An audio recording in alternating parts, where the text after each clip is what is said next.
Hi, everybody. Thanks for coming by again. I'm here once again for another edition of What's Up, Doc, with Dr. Tosin. Dr. Tosin, you're welcome once more to the platform. Thank you so much for having me again. As always, bro, you're very welcome. So, I was telling you the other day, I got a Mm. lot of questions on the Facebook page with regarding ulcer. I had done a video in the past about high blood pressure. So, people Yeah, began to ask questions about ulcer and what can be done, especially dietary wise. So, let me yeah. just read the question that was sent to me. One of the questions, there are so many of them, but let me just read one of them. Okay, Someone says, what are the Nigerian foods that can help heal ulcer, most okay, especially acid reflux? So okay. this seems to be something that's affecting people and affecting their ability to engage in physical exercise and all of that. So Mm. can we understand ulcer? What is ulcer? What is it about? How is it? How does it come about? Yeah, What are the things that cause it? yeah. Then prevention and treatment. Okay, okay. Okay. Well, let's see how much of that we can unpack. Okay. It is a broad topic, so I think to start, like the question has there are two components to the question actually. They've talked about Okay. ulcer, and they've also mentioned acid reflux. So I think Yes. we'll try and backtrace and start with acid reflux. Okay. Um, Essentially what people have is the sensation of pain, central pain that's almost in their chest or upper part of their abdomen, and it has that burning sensation. Tends to either occur before food or after food. Yeah. We tend to start by saying that it's acid reflux. What does that mean? Essentially, the colloquial term is heartburn. When people eat food, the food goes through the mouth, down your what we call the esophagus, the food pipe, into the stomach. As it goes through the stomach, there are doors between the food pipe and the stomach. We call them sphincters. They have to Okay. open to let the food in. They are just muscle tissues that have to open to let the food in.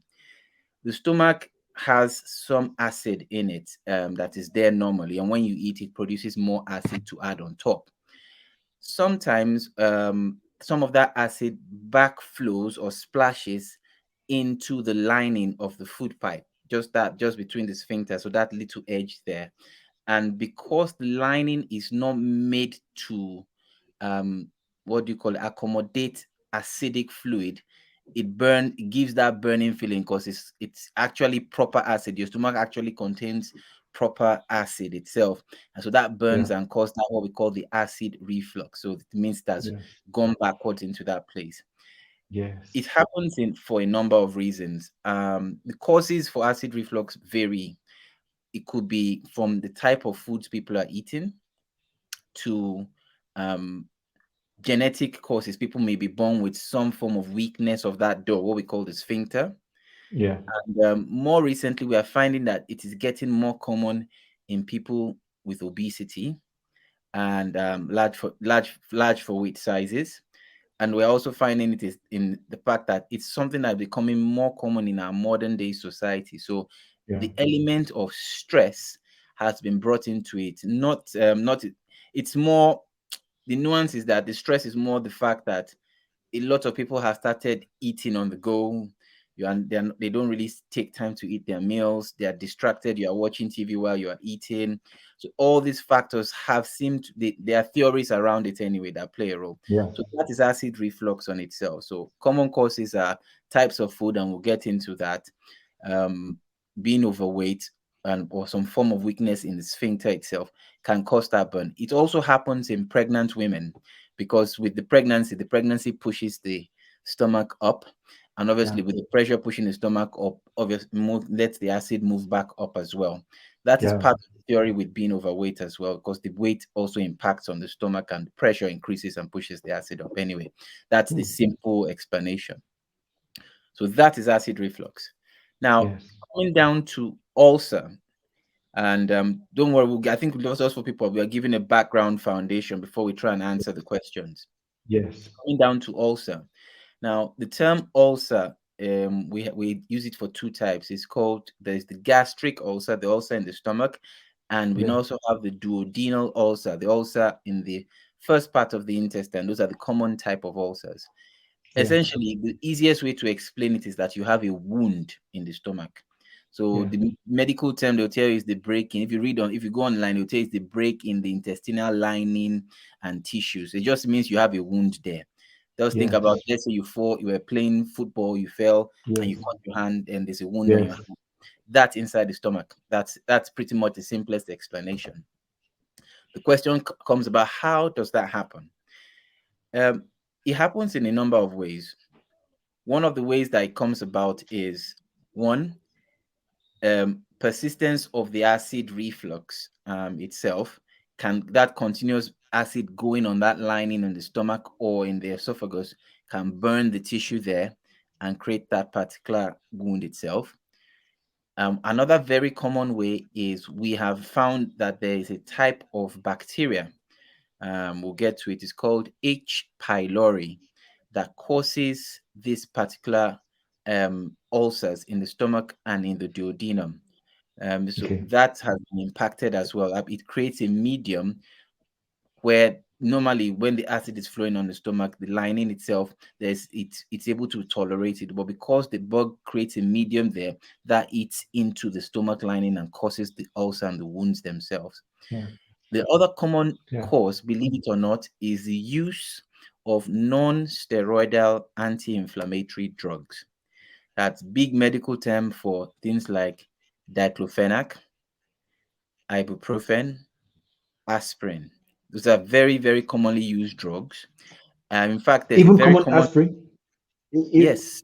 But if you use Even common aspirin, aspirin. Like yes, if you use it too many times, if you are using it, problem is people yes. use it constantly. They are popping it like a Smarties. You understand? That people just use the pills. Say Yeah. you have pain, pop, they pop it, pop, pop, pop, pop. Yes. And Yes. there's one particular one that is very popular. The name escapes me now. It comes in a tiny sachet. I can't remember the name now. Is it Ajino? It's not Ajinomoto. Is not is food seasoning. There's something else that I remember Fancy people. What? in Nigeria here? In Yes, Nigeria, in you're a talking about a Nigerian one? not Panadol fancy. or fancy? No, no, it's not fancy. Oh, no, I know those ones. There used to be as a Okay. painkiller that comes like a powder. You Okay. can buy it from the, what do you call it? It's actually high dose aspirin. It's high dose aspirin, and a lot Okay. of workers just use it. You just tear it, you shake it, you pour it inside your Maltina or Coke, and boom, you guzzle it down. But if anybody remember the name, they can probably pop it in the chat comments. Yes. Um, so those are very strong drugs. Diclofenac is one drug that I'm in my other groups, I'm advocating that Nigerians stop using diclofenac on the regular basis. It causes ulcers and it damages the kidneys. That's one big factor. Over here in the United Kingdom, as a doctor, Yes. you do not regularly give diclofenac. You have to have an exceptionally good reason where the benefits outweigh the risks for you to give the Yes. drug diclofenac. Yes. There are other alternatives that you can use, but yes, that's a big cause as well. What do you call it? NSAID. Another Yeah. cause for ulcers are, like I said, genetic or medical conditions, which are rare. To be very honest with you, which are quite rare. Those are the two commonest causes out there for ulcers. So those are the causes. Okay. Wow. Yes. So let's. You said you had to let's go to the questions again. Yes. Um, Okay. remind So me the the person question. was asking, like, what are the Nigerian foods that can help heal ulcer? So are there foods that can help heal ulcer, or does it have to be some drug, or Um. what is the way to go about it? Okay. The truthful answer is there's science about foods that can aid the healing of ulcer or prevent the what do you call it, help in the fight against the H. pylori Yeah. bacteria for ulcer. So we'll go into now. So we're talking about ulcers. I think we'll still need to come back to acid reflux, because actually Okay. acid reflux is what is mostly common. A lot of people are calling, what do you call it, what they have as Ulcer. as ulcers. That is actually just acid Acid reflux they have. Once reflux. they have Okay. pain and burning there, they say, oh, I have ulcer. That's Yeah. not true. Most times, to confirm the diagnosis of ulcers, we tell you to visit your doctor. There's a blood test or a breath test or a stool test, three types of Yes. tests that your doctor will perform, Yes. and they can confirm the presence of the bacteria we talked about, the H. Yes. pylori Yes. bacteria. The only true way, really, really true way of knowing that you have an ulcer is by the doctor doing a camera test for you. So there's a test called an endoscopy. It's a camera tube, flexible tube. Yeah. When they bring you to the hospital, they sedate the Yeah. person, pass the tube through the mouth, and you'll be watching it on a big Scan. screen, and Yeah. you can look at the lining to check for any ulcers. That's the real true way to confirm an ulcer. But obviously, Yes. there are other modes around it. If I do the Yes. stool test and you've got the burning sensation and the stool confirms the bacteria, then the likelihood that you may have an ulcer is high, and we just go ahead Yeah. and treat. Yeah. That's the main thing. So now coming back to the thing, talking about foods. Sometimes I start by telling people, first we take a step back rather than look for things to add, to do. Maybe we first by saying, what could have be the things that cause this ulcer? Mm. Are there Yeah. things we can avoid that can be the first steps to healing the ulcer? Now, things to avoid. If you feel you have the ulcer or the burning pain, the first step will be to stop, like I said, not use the non-steroidal medication. Then there are Yes. certain types of food. Now, a lot of people are eating processed food. The fact that people just, you're in traffic, you're tired, you just jump and you grab the next gala is Yes. impacting, believe it or not. Or things like highly processed food like Indomie, you are eating it Yes. all the fast food foods, what we call processed foods. These Yes. are all impacting on the lining of the body. So avoiding such things will be one of the first advices. Although I'm a fan of coffee, if you have problems with what do you call it, ulcer and pain, the advice is Yes. avoid things like coffee or carbonated drinks. So even normal things like Coca-Cola or any of the drinks, all the fizzy drinks anyway that Yes. have some Yeah. form of gas in it, they avoid this. You Yeah. avoid those particular ones as well.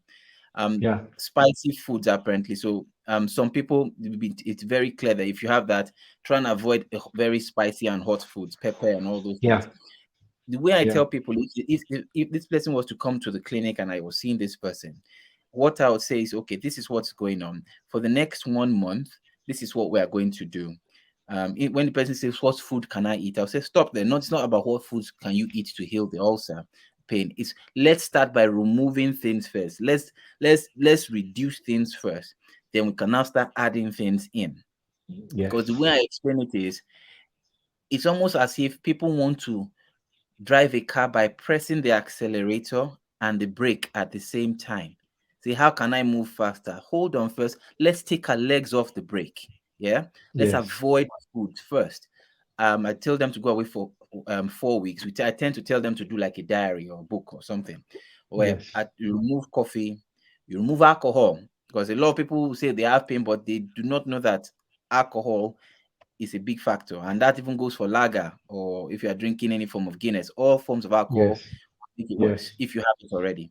So Yes. eliminate lager, eliminate the processed foods.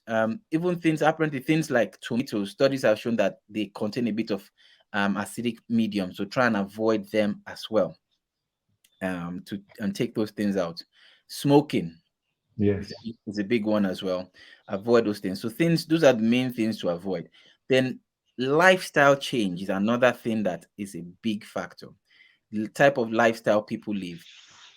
Trying not to eat in a hurry is a big factor, because people eat and boom, they're on the move again.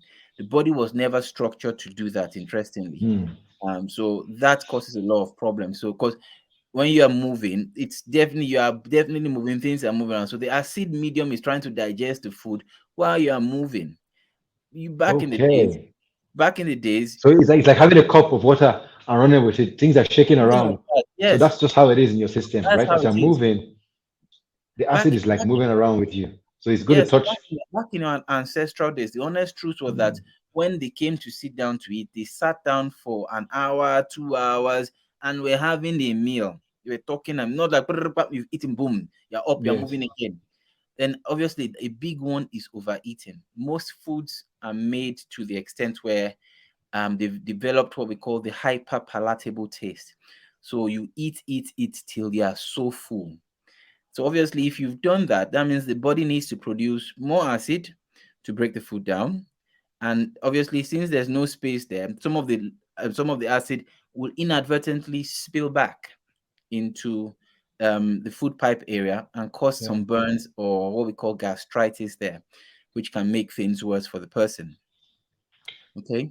So, Yeah. and yes, and one more is obviously um trying to make sure you eat minimum of 2 to 3 hours before you go to bed if you're suffering from ulcers. Ideally, we say take your last meal around, if you're going to bed around 10 p.m., then try and eat around 7. So you give your body enough time to go through the digestive process. So your body is not really undergoing digestion while you're trying to sleep. So Yeah. those are the common things to avoid. That's very, very excellent. Very excellent, especially when you spoke about the moving while eating. I never thought about it that way before. It shed some light to me now. You know, moving while eating, it's like you're shaking up the acid in your system. Very, very important to know that. Yes, we tell people to try and take your time to eat. It's not like Yeah. in our new world, it's not easy.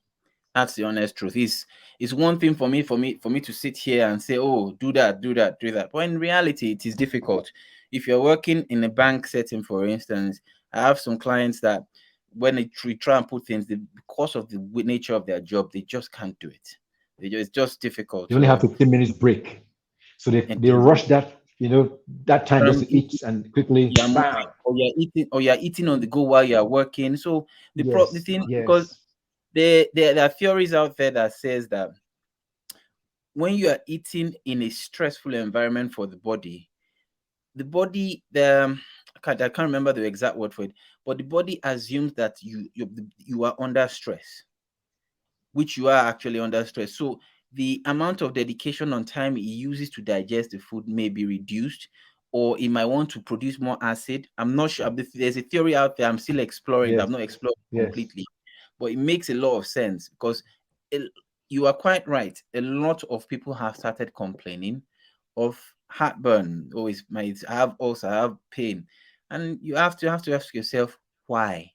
What is happening? To go to the root cause. What is going on that is causing these things? So those are the first methods to help avoid them. Um, so now the person now comes and say they want to know what type of foods, Nigerian foods. I tell them, okay, well, number one, I do not know Nigerian foods that will heal them first. What I always do is I take them and say, okay, we can speak to some form of nutritionist to see if they can help. But by the time I am able to do the avoidance of things, 60 to Yes, 70% of the time, people tend to recover. Because once you take away the insulting agent from the things, yes, your body is allowed to heal itself. yes, But your natural thing is your body naturally heals itself. That's what it yes, normally does. yes. So, yeah, that's the main thing. So I get your logic very well now. So in this situation, this is one of those elimination method stories, right? You have to Yes, actually look at it from that angle of eliminating causes to yes. create the solution rather than trying to add things to create the Rather than try solution. to add Yes, things. So yes, we can I get it very eliminate well. things first. Mm, Yes, you eliminate things first. Then mm. after you've taken all those things out, the treatment pattern now comes in. Obviously, Yes, because I'm a medical doctor, a lot of the yes, training was focused more on what treatment modality can I give, and that can involve some medication as well. yes, yes, So we give some common type of medications to treat these things. Now we'll go back. We're still talking about ulcer. So if yes, per chance the person was diagnosed with an ulcer, maybe I did the breath test and it came back yes, positive, there are treatment regimens out there that we use. Now, the reason I don't like giving it is that people see the regimen, they do not want to see their doctor. They walk into the pharmacist and yes, say, just give me that drug and go and use, yes, which I think is not quite right. yes, So yes, there's a combination of medication you can get. It's a triple therapy where we yes, combine two antibiotics and one PPI. yes, PPI is a proton pump inhibitor. It's Yes. just big medical term for the drug helps to stop the production of acid in the stomach. Yes. That's what it does. Yes. So they combine the three. Over here, we do it as three drugs. I think in Nigeria, some pharmaceutical companies have been ingeniously able to combine it into one drug, Yes. which is good, where you can just take that one in the morning, one in the evening to help with Yeah. that. And it takes for, I think it's 1 week or 2 weeks, depending on the treatment regimen. Severity. Yeah. Yeah, the And the severity. severity. So yeah, So that's the treatment yeah, for it.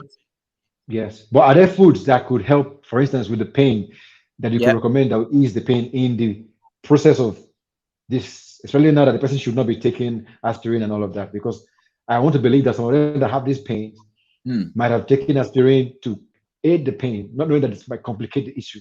So Yes. are there drugs, are there foods rather that you could recommend that could ease, maybe line that area just a little bit to make the pain not so severe while they are going through their treatment? Is there anything that is recommended, or you should just rely on the treatment precisely? No, I wouldn't say I believe in holistic health, to be very honest Yes. with you. A Yeah. lot of my colleagues will tell you, oh no, forget foods, blah blah blah. But Yeah. I've come to learn that foods play a massive role. I'm not 100% sure which Nigerian foods per se may work Yes. in that particular area, but what I know at what's been recommended that if you take there are a lot of what we call flavonoid foods. Big term. It just means if you have foods that have polyphenols in them, things like Yes. berries and apples have been recommended Yes. to help. It's all they do is help. They may not Yes. necessarily take away the pain. Now, for Yes. pain to be taken away, two things have to be done, and these are more medication related. More than likely, person would have to use normal painkillers. They can take paracetamol to help with the pain. It doesn't affect the ulcer or worsen it. Yes. Or they use what we call an antacid, either as a pill itself or as the Yeah. liquid form. Over here, the Yeah. commonest brand is something like Gaviscon, or I can't remember. There's one back home that I used to use back then. I can't remember the name now, but it's if you ask for an antacid. So the Yes. what the antacid does what you are just asked for. It literally goes and it can coat the area of the ulcer itself and soothe it and prevent the acid from continually burning that particular area. Yes. Now, maybe one thing that has been shown to help, and it also depends on if the person is has a good blood sugar level, is honey. Honey is very medicinal. We know that honey is quite a medicinal Yes. thing. The caveat with honey is the amount you take, because people end up if Yes. you end up taking too much honey is essentially broken down into sugar. To be very honest with Exactly. you, so if you can I can tell people that if they have got pain there and they need some quick relief, taking a bit of honey at that point can also help soothe and relax things. And obviously, Okay. well, good honey, oh, not the sugary one on the shelf. It has to be the proper honey that what is original honey as we call it back home. Organic honey. Organic Okay. honey, not that you go to the shop and you buy the processed one pack. Yes. They've watered it down with lots of sugar. Yes. Yes, and another thing that helps there are some drinks here like fermented yogurt. Over here they call Mm. it kefir, Kefir, kefir. The Yes. essential thing is what you are trying to do is introduce what we call probiotics into Yes. the human body. So for those listeners that do not know what probiotics are quote unquote the healthy bacteria that you introduce into your body. Just to stop there, I'll quickly just backtrack a bit. There's something for people, there's something called the microbiome. It's been Yes. discovered well, in the last, I think it's almost 20 years now, that within your gut lining, you have trillions of bacteria called the microbiome living there, and they're actually the healthy bacteria, and they form part of our body's immune system as well, helping in a lot of things, including digestion. And so people feel that one of the theories is that the H. pylori is one of the bad bugs that has overtaken that particular medium. and cause wreaked havoc. So introducing probiotics, that is good bacteria, will help fight off that of the H. pylori. And you can do Yes. that by taking things like yogurt, fermented yogurt, and that's the one that they call the kefi. And but Yeah. another way that people are doing it now is you can get the probiotic as a supplement itself, and you Yes. can take that as well. Now, it will, if you have ulcer pains and you're popping the probiotic or taking it, it may not necessarily stop the pain that you're feeling. You are just adding extra help or aids to help in your fight against the ulcer or the bacteria, the ulcer or the acid reflux itself. Thanks so much, Tosin. This is very helpful. So I believe this has answered all the questions. Hmm. So we'll share this with them, and hopefully they will be blessed. And so you guys, you heard what the doctor said. Take these things very seriously, especially the eliminating of things. You Yes. don't get so familiar with things that you're like, no, I must have this, I must do this. If it's working against your system, then it's obvious that you need to do something about it. Your health is before anything, because we spoke about it in another video, Tosin and I. When you have ulcer, it can also cause other problems. Your blood pressure can also rise just because you have ulcer. It could open doors to other things, which would just complicate your life in general. So take this advice and run with it. If you have any testimonies, please drop in the comment below. Make sure you follow Dr. Tosin as well, and Yes. let us know the progress you're having as you try these things. Right? Any questions that you have more in this direction, let us know. Also, we'll also treat it. Thank you Yes. very much once more. Thank you very much. Tosin, thanks once more again for coming on board and for being there to help us. Always, man. Always. Always. So have a lovely one, everybody. Have a lovely one, guys. Thank you very Okay, much. bye.